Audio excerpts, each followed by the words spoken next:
Welcome to episode 1 of the Self-Care 101 podcast, where we talk about work-life balance, mental health and mindset. Thank you so much for listening today.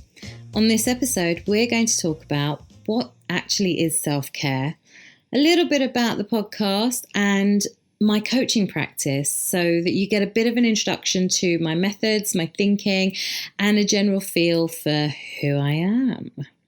So the first thing I wanted to talk about was the actual definition of self-care, right? It's the practice of taking action to preserve or improve one's own health, the practice of taking an active role in protecting one's own well-being and happiness, in particular during periods of stress. Now, we've all heard that term self-care, we've seen it, we feel like we need to do self-care Sundays and eat avocados on toast whilst having delicious baths and drinking Prosecco with a lovely smelling candle. Now, yeah, those are parts of self-care, but self-care is so much more than that. And I get quite frustrated with what people deem as self-care, and even like people actually talk back to me and say, oh yeah, I had a major self-care day today. I went for a facial and I did this and I did that. And it's like, okay, that's really good that you were able to take a whole day out of your week, month, year to spend on your personal self-care. But I have a slight problem with that. My whole bag is self-care is something that you do every single day. You care for yourself actively every single day. And that can take the shape in so many different ways. So from starting the day about yourself, only for yourself. So you don't look at your phone, you don't look at emails, you don't connect with anybody in your house until you have given yourself a certain amount of time just for you to check in with yourself, see if everything's okay, is the body working properly, how your head's feeling, what your day's going to look like, if you want to set an intention for your day, what you might have planned for the day, all those things. We get these 24 hours every single day.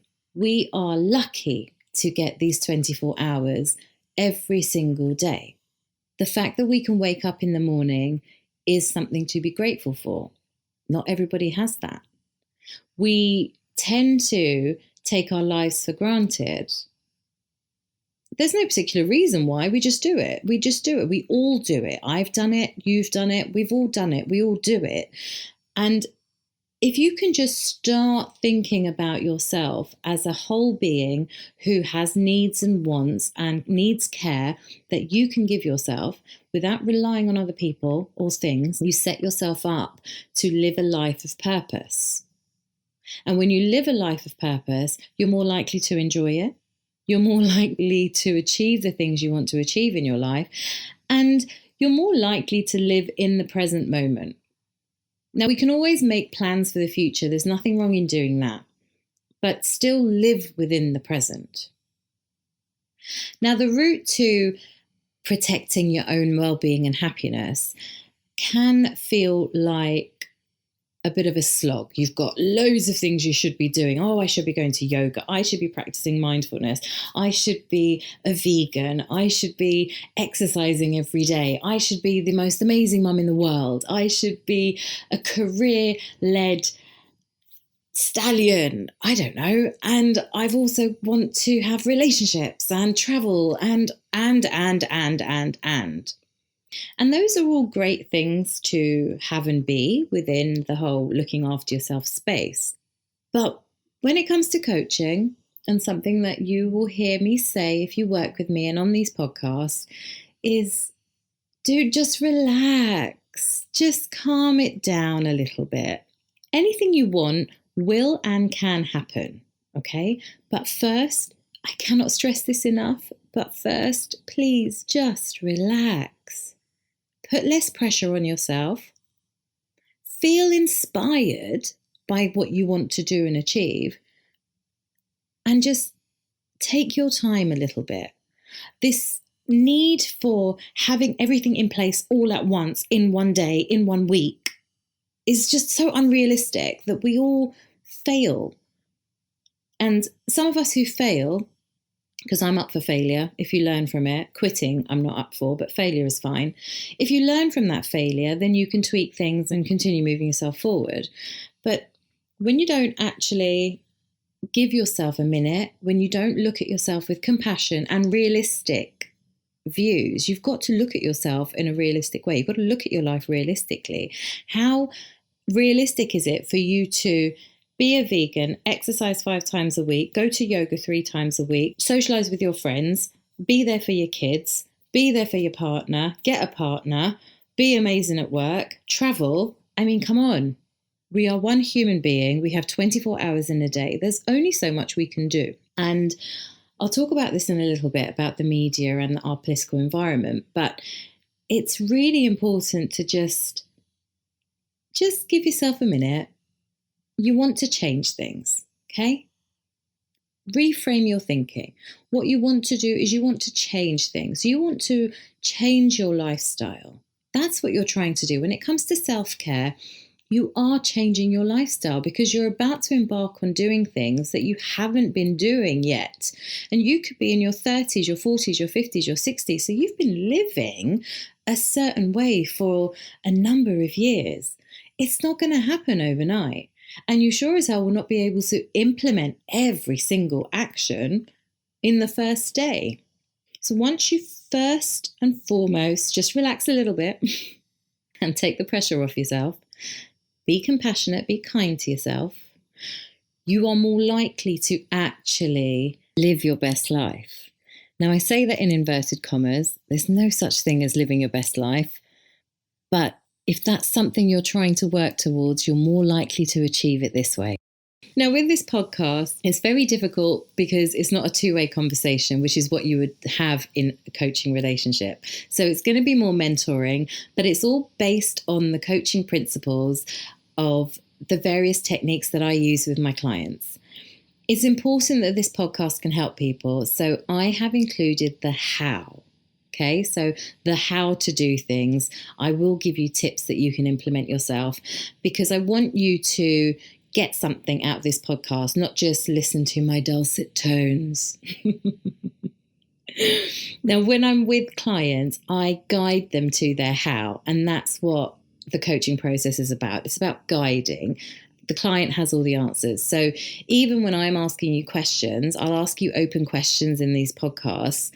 They are the same questions that I would ask clients, and you can then get a feel for the process. So all the questions that I ask you will be answerable by you, and then those answers is what you can take to the next stage with whatever it is you want to work on. Now, I just touched on media and the political environment that we're in. So I just want to talk about it a little bit. I get quite annoyed, and this is going to sound quite ranty, so I apologize now, but I feel like if I can get it off my chest now, then you shouldn't hear much of it in any of the other podcasts. But the media infuriates me, okay?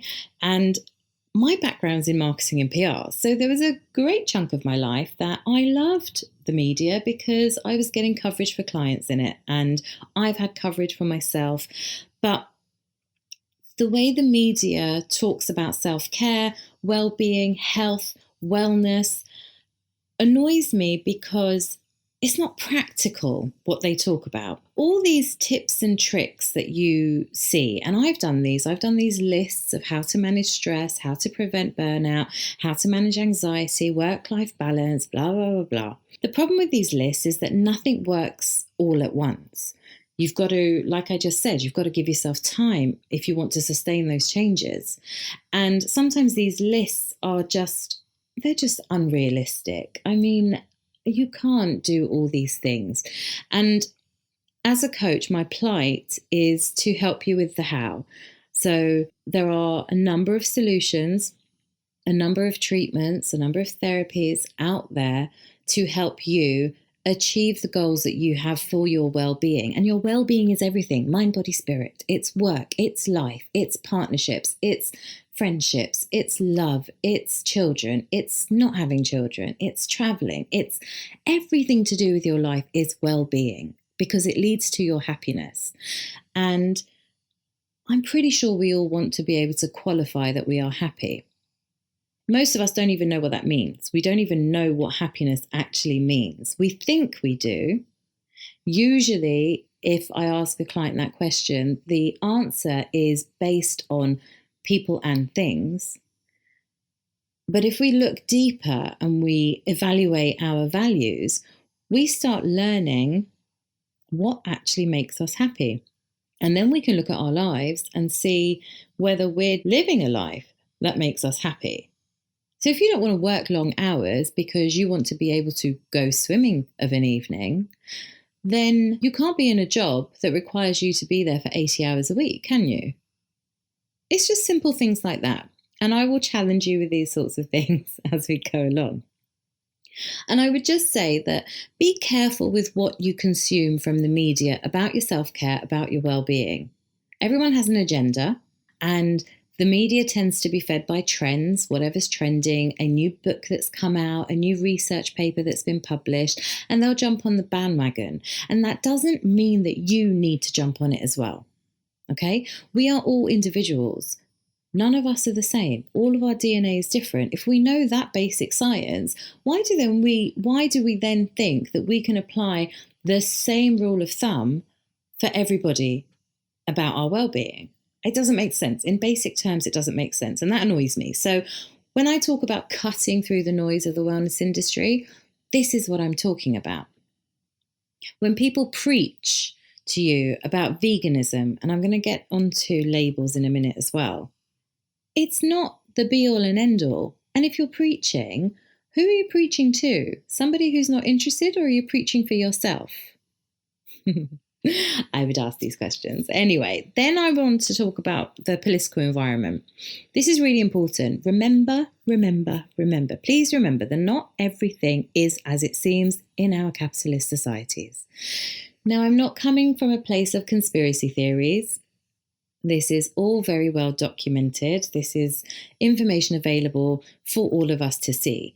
The food industry, medicine, taxes, they all work together to create a society that is easily controlled, manipulated, and predictable.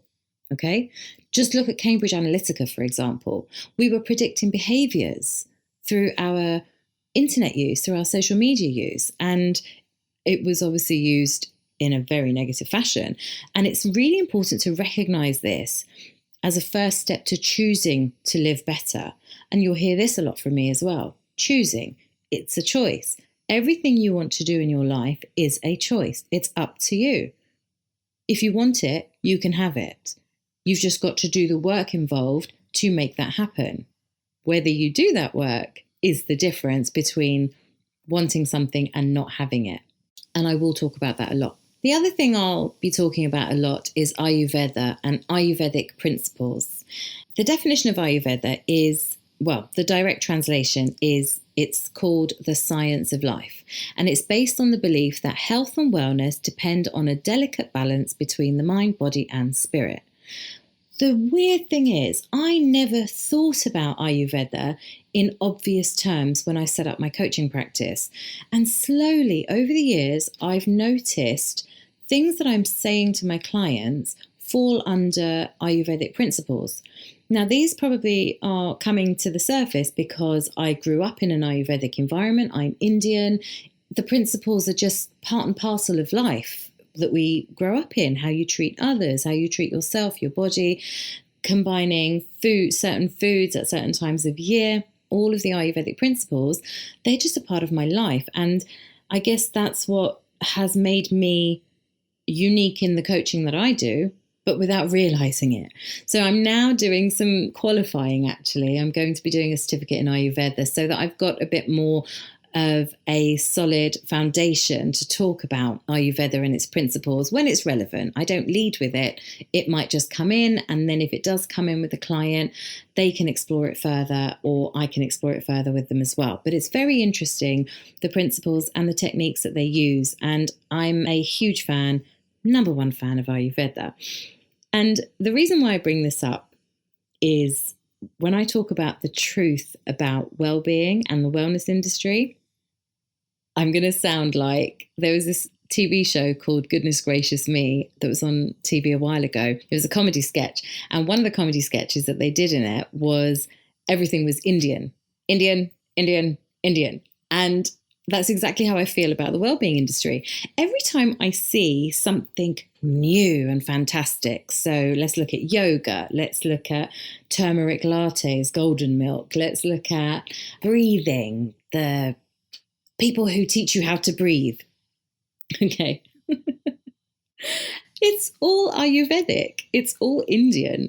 Now, as an Indian, I find it hilarious that people are repackaging, remarketing these 5,000-year-old principles and theories and traditions and making it something that is so far from the truth.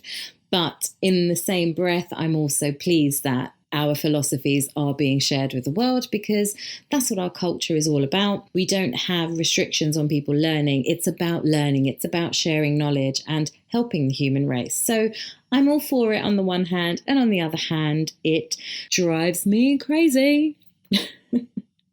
And I will bring this up when I do podcasts about specific topics. I'll probably bring up some of the trending things in the wellness industry and probably try and debunk some of it, because it's just so annoying, because it's such misplaced information. And I really want people to have the right information so that they can make a difference in their lives, so they can actually do the things that they're desperately trying to do.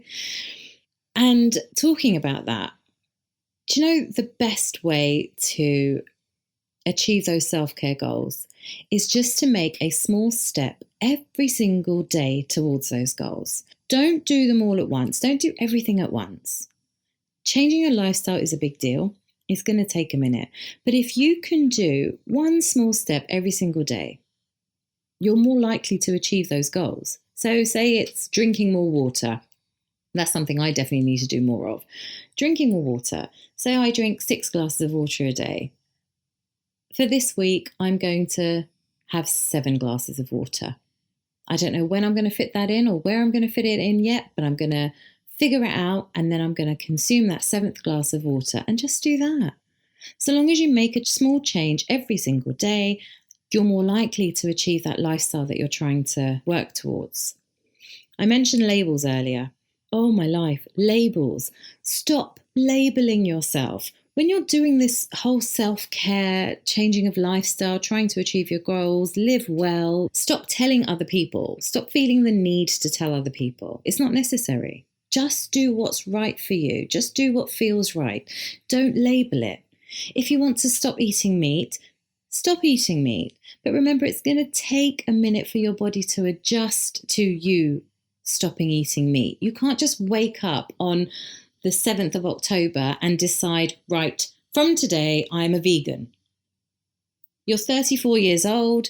For the last 34 years, you've eaten chicken, meat, eggs, dairy, and then you've decided, today I'm going to be vegan. Your body's going to react. It's going to go, what? What do you say? Who? Why we're vegan? I'm not ready for vegan. How am I supposed to process lentils and processed soya products and this fake cheese made from coconut oil, which you've never had before in your life? What am I supposed to do with that? That's how your body reacts. And then your body will react and show that in rashes or in sluggishness or in reduced brain capacity. You know, there are so many things that it will happen because your body's going, hold on. What have you done to me? Why have you stopped? Why have you changed the fuel consumption? So if you're going to do things like that, your body is smart, it will adjust, but let it, have a minute to adjust. Maybe start by removing one thing, chicken or fish or meat or dairy, whichever one you want to do, just start that way and build up to removing those things if that's what you're trying to do. Don't try to do it all at once, because it's not just a case of you won't follow through. Your body will naturally react against you as well. Your lifestyle will react against you because you've done things a certain way for such a long time that you've got to give yourself a minute. You've got to give your body a minute. when you're talking to other people, you open yourself up to criticism. And when you open yourself up to criticism, you run the risk of not achieving those goals that you've set yourself. Now, I'm not saying don't tell anybody what you're trying to do with your life, because actually it can be really inspiring for others too. But when you do tell them, choose to tell one of your cheerleaders. You know, that person who's always in your corner, who supports the things that you're doing, will be there in the sidelines, cheering you on. That's the person to tell. Don't tell every single person, and definitely don't tell people that you know are going to be critical of you, because you're just self-harming if you're doing that. If you really, really want to achieve these goals for yourself, keep some of it back and give yourself some time to make those changes. And then when you feel comfortable, then you can announce it if you need to announce it. If you're going to dinner with friends and they say, do you have dietary requirements? If you've been adjusting to veganism or vegetarianism for a while, at that point you can use your label. But until then, just relax. Just relax and enjoy the process. Oh my gosh. My clients think I'm crazy a little bit when I talk about relaxing, because they're like, no, but Puja, we've got to get this done. I've got to change. I've got to do this. My health needs to improve and I need to do this. And I'm like, I know, babe, but just chill out. It will happen. It's more likely to happen if you don't put that much pressure on yourself, because we compare ourselves to other people. We're trying to live our best life, in inverted commas. But in truth, no one's living their best life, because that's based on perfection, and perfection is unattainable. There's always something going on with someone that makes them imperfect. And that, to me, is the beauty of our species. Everything you want will happen. If you want it enough, it will happen. It's your choice. It's always your choice. And I will stress that often. I stress that in my practice. I'm going to stress it in these podcasts, because whatever you want, whether it's a mansion, a boyfriend, a child, anything is possible if you want it to happen. The key to making these things happen is your will, trusting in yourself, trusting in your own capacity, your own power, your own self, and also your mindset. Not everything is the way it seems. We're conditioned to think a certain way, but we don't have to think a certain way. Those people that succeed in everything that they want to succeed in think differently. So mindset is really, really fundamental to making and sustaining the changes that you want in your life. Thank you so much again for listening today. If you enjoyed this episode, then please subscribe to the Self-Care 101 podcast. For more tips and tricks, head over to my website, franklycoaching.com, or for daily inspiration, you can follow me on the socials at Frankly Coaching. Talk to you soon.